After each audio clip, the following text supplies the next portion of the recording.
What happened to me wasn't a misunderstanding. It wasn't an accident. It wasn't a mix-up. It was a full-blown calculated power play, and they picked the wrong porch to step onto, because I wasn't just some quiet homeowner with a flag on my lawn. I was a former constitutional law professor with 22 years of courtroom receipts and a memory like a steel trap. But before I tell you how it ended, let me ask, where are you watching from? Drop your state in the comments. We're looking for the craziest HOA flag stories across the country. Your town might be next on the list. Now, back to how this all started. It began with a knock I didn't answer. 2 weeks ago, I mounted a 6-foot pole and an American flag onto the front of my porch. Not on the street, not blocking the sidewalk, just high enough to catch the morning sun. I'd flown that flag every July since I was a teenager. It's faded, a little weathered, just like the country it belongs to. The next day, I got a note taped to my door. You are in violation of HOA visual harmony guidelines. Remove flagpole immediately or face fines and potential legal action. Signed, the Architectural Review Committee. I laughed. Not because it was funny, but because it was lazy. They didn't quote a bylaw, didn't cite a statute, didn't reference state or federal precedent, just the phrase visual harmony. Whatever that meant. I didn't respond, didn't call. Didn't remove the flag. The next morning, my neighbor Lucy told me they'd held an emergency compliance meeting the night before. Unofficial, unannounced. Guess who was the topic? Yup, me. That night, I received a certified letter slipped halfway into my mailbox. Illegally, I might add. They're not the USPs. Inside was a second final warning. As a repeat violator of the association's visual standards, your failure to comply demonstrates non-cooperative behavior that may require security escalation. Security escalation. They used those words like this was a prison yard. Still, I said nothing. Because sometimes the best defense is to let people think they're winning. Then came Saturday morning. Cool breeze. Coffee in hand. I'm out on the porch reading. That's when I heard the crunch of gravel tires. I looked up. 3 men in matching black polos that said HOA Security Patrol stepped out of a tan SUV with tinted windows. One had a clipboard. The second carried a small camera. The third had a smug face and a utility belt that didn't belong to any real officer. "Sir," the clipboard guy started, "we've been dispatched by the HOA to remove non-compliant materials from your residence." I stood up slow. And what exactly would that be? The unauthorized flagpole display and associated fixtures. You mean the U.S. flag? He didn't blink, didn't smile. Just said, "Yes, sir, it's not in compliance." I took a step off the porch. "Are you real officers? We're HOA Compliance Patrol." "Is that a no?" They hesitated. "We're authorized by the board to enforce community code." "That's still a no." They tried to step forward. That's when I showed it. Not a badge. A printed copy of the Federal Freedom to Display the American Flag Act of 2005, laminated, annotated, and held up like scripture. I read aloud. "No condominium association or homeowners association may adopt or enforce any policy or enter into any agreement that would restrict or prevent a member of the association from displaying the flag of the United States." I looked up. "You want the rest?" They didn't move. That's when the woman behind the SUV door stepped out, blonde, sunglasses, arms crossed. "Karen, HOA board president, real estate agent, flag-hating tyrant," she snapped. "Sir, your flag is an eyesore. Your neighbors have complained. You are being difficult." I smiled. "I teach constitutional law, and your HOA bylaws aren't above federal law," she scoffed. "You're misunderstanding the rules." "No," I said, "you're misusing them." I handed her the printed federal act. "And if your little patrol here tries to touch that flag, I will file an injunction and press charges for attempted violation of federal protections." Then I pulled out my phone and started recording. I'm now documenting this encounter. "You've approached my home, attempted to remove a federal symbol protected by law, and falsely represented yourself as law enforcement." One of the fake officers turned his face. Another stepped back. Karen flinched. She tried to recover. "We'll be back with real legal action." "Good," I said. "I'll be waiting with an affidavit, a courtroom suit, and a legal team that sues HOA boards for breakfast." They left. No apology, no admission, just embarrassment in the shape of retreat. But I wasn't done, because if they tried that with me, how many people already folded before I arrived? And what happened next? was even worse than I expected, because the HOA didn't back down. They escalated, this time with city code enforcement, false reports, and a forged violation ticket. But that was just the beginning. 3 days after the showdown on my lawn, I noticed something strange. There was a bright orange citation taped to my garage door, not from the HOA, but from the City Code Enforcement Division. It read, "Violation of Municipal Property Maintenance Code, unauthorized structure, flagpole installation outside permitted standards, penalty, $250 fine, and a mandatory compliance hearing." Now let me be clear. I've taught local, state, and federal code for over 2 decades. There was nothing in the city's public ordinances about personal flagpoles being unauthorized, especially not ones under 6 feet tall, mounted to a private structure, and flying the U.S. flag. So this wasn't just a scare tactic. This was coordinated manipulation. I called the city clerk's office. "Hi," I said. "I received a citation regarding a flagpole violation. I'd like to know which municipal code I allegedly broke."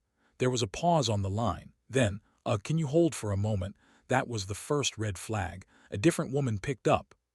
Softer voice, nervous energy. "Mr. Graves, it appears your citation was submitted under a community tip line flagged by a private HOA representative. Was it a city inspector who confirmed the violation?" "No, it was submitted with photographic evidence from the association." I smiled. "So no inspection, no due process, just a private HOA board member pretending to enforce city law." Silence. "I'm going to need a name," I said. I don't know if I'm authorized." I cut her off gently. "I'm a constitutional law professor, ma'am. And you just helped confirm a false citation submitted by a private group without city authorization. That's called abuse of process. I'm not asking for names. I'm preparing to sue." 30 minutes later, the citation was dropped, but I wasn't satisfied. Because if they were bold enough to lie to the city, then I knew Karen and her board weren't finished. That night, my neighbor Mark knocked on my door. He's a Marine vet, lives 3 houses down. Quiet guy, keeps to himself. He handed me a letter. "Found this stuck to my mailbox," he said. "It's about you." The letter was anonymous, printed, unofficial, no signature. It read, "Certain residents have become aggressive in their resistance to community norms. We ask all patriotic homeowners to report further signs of escalation. Disorderly conduct will not be tolerated." It didn't say my name, but it didn't have to. They were painting me as the problem, not just to the board but to the whole neighborhood. They were trying to turn my neighbors against me, so I did the opposite. The next morning, I set up a table in my driveway, 2 lawn chairs, a printed stack of federal flag protection laws, a sign that read, "Know your rights. HOA can't touch this flag." I wasn't loud, didn't wave signs or shout down the street. I just sat there, quiet, calm, visible. People started stopping by, first Mark, then Lucy, then a family I'd never spoken to from the next cul-de-sac. They all said the same thing. "We didn't know we had the right to push back." That's when I realized this wasn't just about my flag anymore. This was about every homeowner who'd ever been bullied into silence by a power-hungry HOA with no legal ground. Then came the second strike. That afternoon, a new compliance report was issued by the HOA. 4 pages. They claimed my front yard had unapproved modifications, my vehicle exceeded noise levels, my porch lights were too bright and in violation of neighborhood ambience. They even had the nerve to cite me for displaying political messaging without approval. The political message, the flag. I drafted a response that same night. It wasn't emotional. It wasn't loud. It was legal warfare on paper. I cited the flag code, the freedom to display the American Flag Act, multiple state-level property rights protections, and the Homeowner's Bill of Rights, which included explicit clauses against selective enforcement. I copied the state attorney general's office, the local press, and 3 constitutional watchdog organizations. I didn't wait for their reply, because I already knew what it would be. The next morning, HOA board member Greg Sanders, Karen's second-in-command, showed up at my porch in person. He didn't knock. He just stood there holding another paper. "You're making this a bigger deal than it needs to be," he said. I stepped outside slowly. "You're right," I said. "It's not just a flag, it's a line, and you crossed it," he chuckled. "You really think anyone's going to care about this?" "I don't think they'll care," I said. "I know they will. Because the next time you fake a city citation or harass a veteran over a flag, you won't be dealing with me. You'll be dealing with a courtroom." He scoffed, but his hand shook when he handed me the paper. Another final warning, my fourth. That's when I knew they didn't have a legal leg to stand on, so they were going to try intimidation instead, and that was a mistake. Because I wasn't going to fight them in the shadows anymore. I was going to destroy them in public. Well, before we see how I did it, if you're enjoying this story and love such dramas, don't forget to hit that subscribe button. Every new subscriber keeps me motivated to dig deeper, uncover more wild stories, and bring you even crazier content. Your support means everything. It's what keeps this channel going strong. And trust me, there's plenty more chaos coming your way.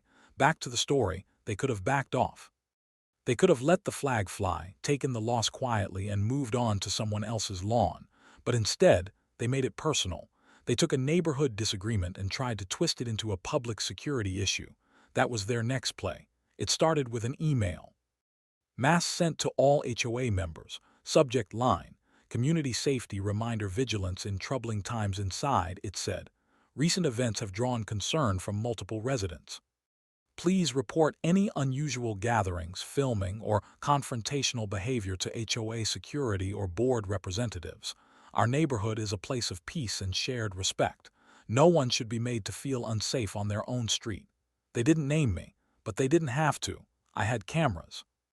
I saw Greg deliver HOA flyers to houses in my row.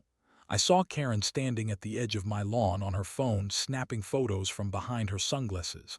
They were building a case, a false one, and that told me one thing: they weren't confident, they were scared. Scared that I might be right. Scared that I wasn't going to roll over, and scared that others were watching. So I gave them a reason to be scared. I called in a favor. Her name was Marissa Trent, a former student of mine, now working as a senior reporter at the state's biggest independent news site. I gave her everything: the HOA letters, the fake patrol incident, the city citation, the photos, the federal statutes, even Greg's little sidewalk tantrum. She didn't say much during the call. She just asked one question: "You sure you're okay going public with this?" I answered without hesitation: "I'm not the story, the Constitution is." The article dropped 3 days later.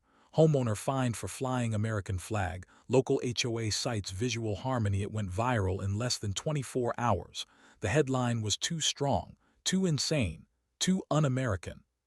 People were outraged: veterans, lawyers, teachers, even a local congressman tweeted about it. My inbox flooded, so did the HOAs. By that weekend, I wasn't the only house with a flagpole. 12 more flags went up on my block, some on front porches, some on poles, some hand-stitched into garden fences. One guy even painted an eagle mural on his shed. The message was clear: we're not scared of you anymore. Karen didn't show her face that week.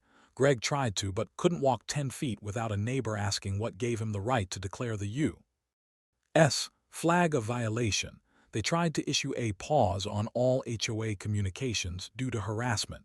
That didn't help them, because the news cycle was already rolling, and by now so was legal pressure.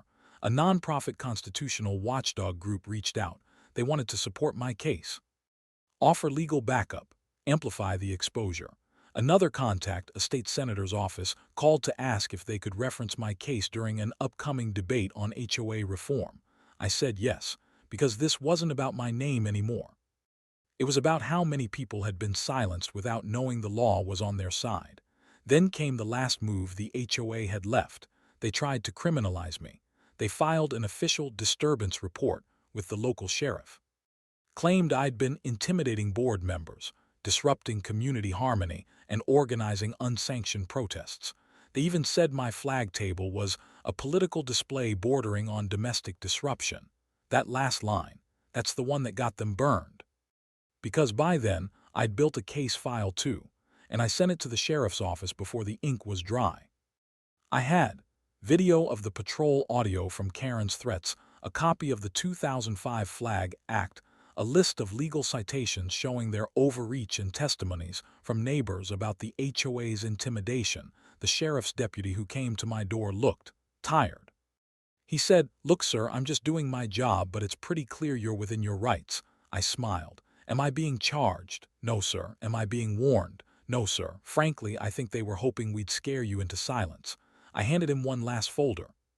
This is a legal warning of my own. If they send another patrol to my home, I'm pressing harassment charges. He nodded, left without saying another word. That night I sat on my porch, sunset, flag fluttering, same wind, same sky. But everything felt different. Because I knew I'd pushed back. I'd stood my ground and I wasn't alone anymore. But the war wasn't over. Because someone on the board, probably Karen, had filed an emergency amendment into the HOA charter. A vote was being called, and if they passed it, they'd have legal ground to restrict flag displays under emergency visual compliance measures. They were trying to rewrite the rules, and I only had 5 days to stop them. 5 days. That's how long I had before the HOA's emergency amendment meeting. No flyers, no emails, no transparency. They didn't even post the notice on the community board, but I had friends now.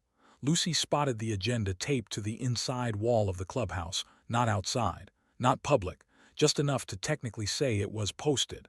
Item 3 on the list. Emergency Visual Compliance Adjustment, authorizing board to revoke flag installations deemed disruptive.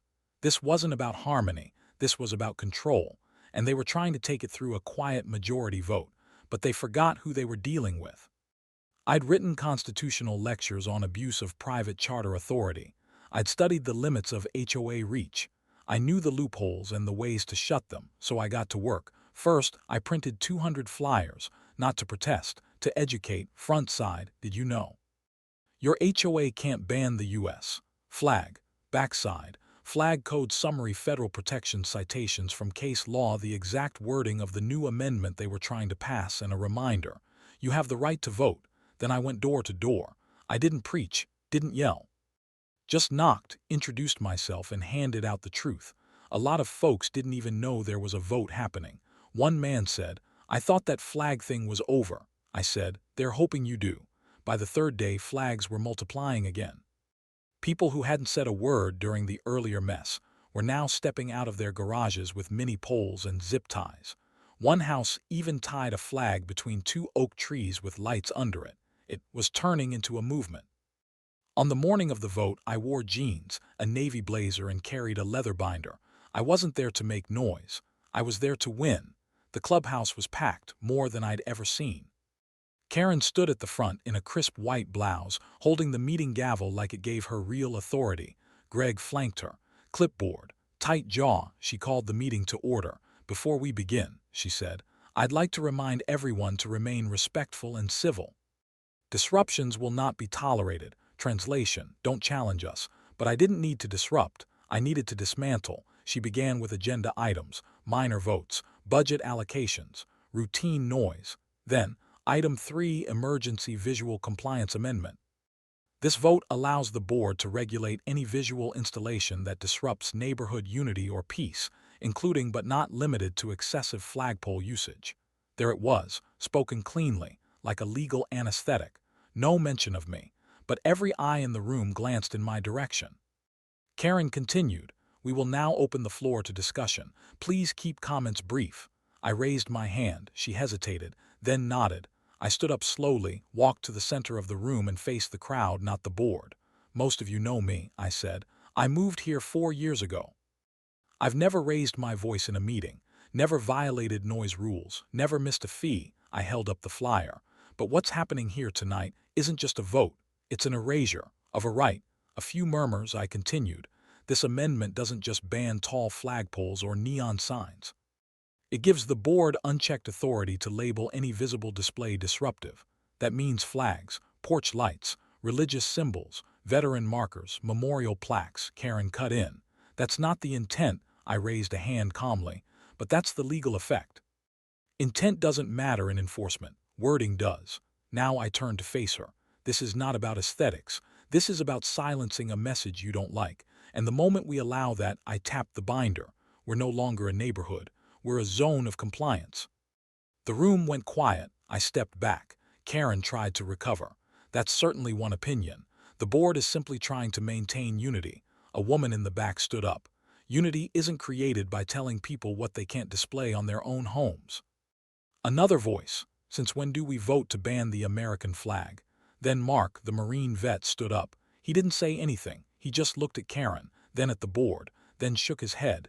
The silence was louder than words. Karen pushed ahead with the vote. But when the ballots were counted, the amendment failed by a landslide. People clapped, not loudly, not obnoxiously, just enough to feel the weight lift. The board tried to move on with the meeting, but no one was listening.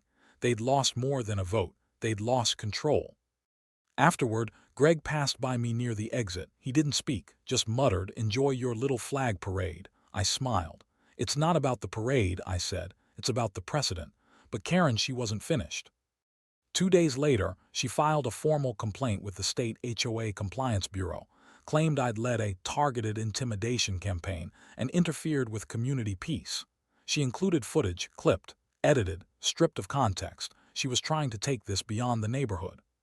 She didn't realize I'd already been there, and what I did next ended the fight legally, permanently, and with a written ruling they'd regret forever. When I saw the official letter from the state HOA Compliance Bureau, I didn't panic. I smiled. Because while Karen thought she was escalating, I knew I was finally getting this nonsense on record. The letter accused me of community disruption through organized resistance, weaponized interpretation of federal law, and my favorite, performative displays meant to destabilize association governance. That's right. Flying a flag and quoting the Constitution was now performative destabilization.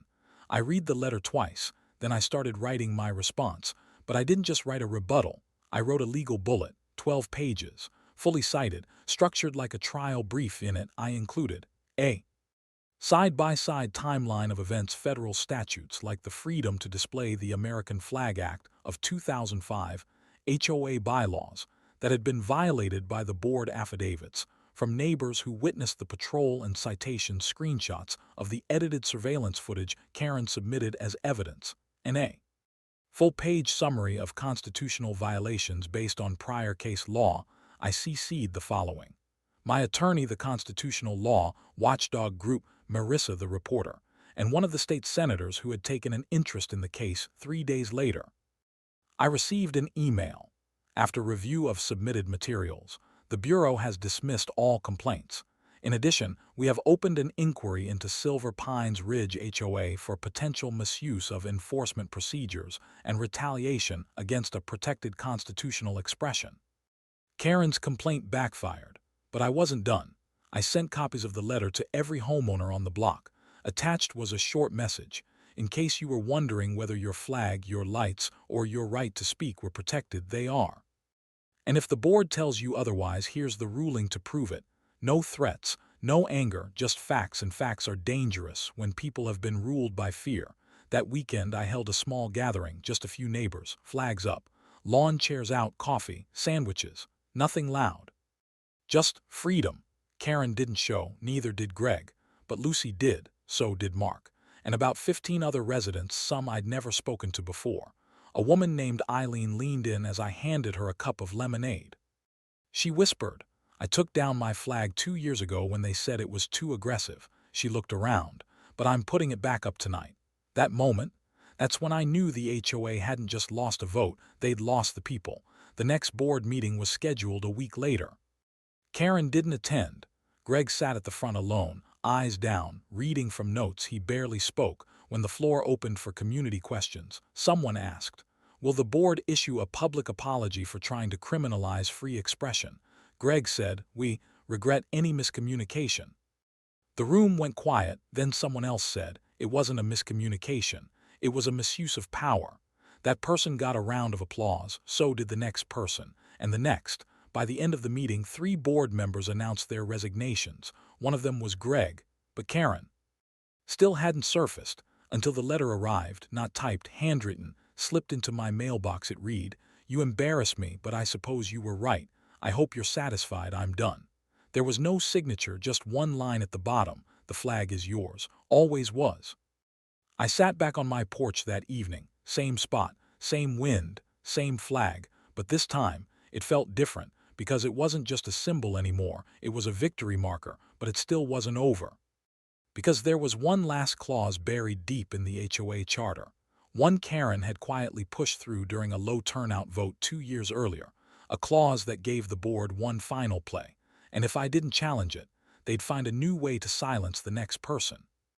And I wasn't about to let that happen. Most people don't read the fine print in their HOA bylaws, but I do. And buried on page 46, subsection 7, was the quiet clause Karen had slipped in years ago. In exceptional cases of prolonged noncompliance, the board may pursue property restriction measures, including temporary access limitations or external modification penalties. Sounds harmless, right?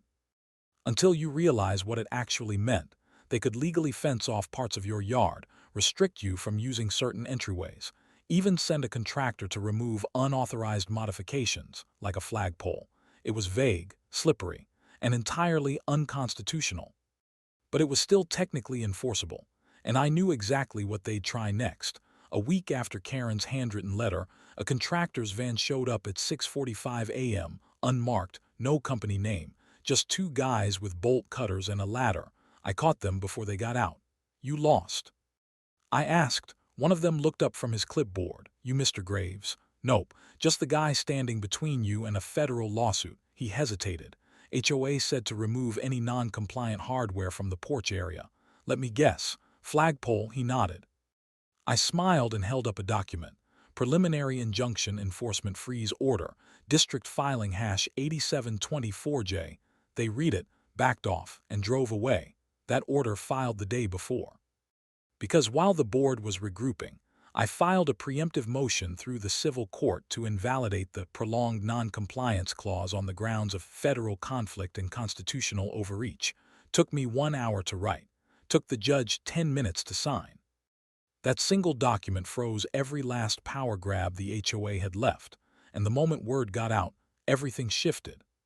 3 key things happened in the next week. The exceptional clause was repealed after pressure from legal groups and a petition signed by 78 residents. The board voted to remove the clause permanently from the charter.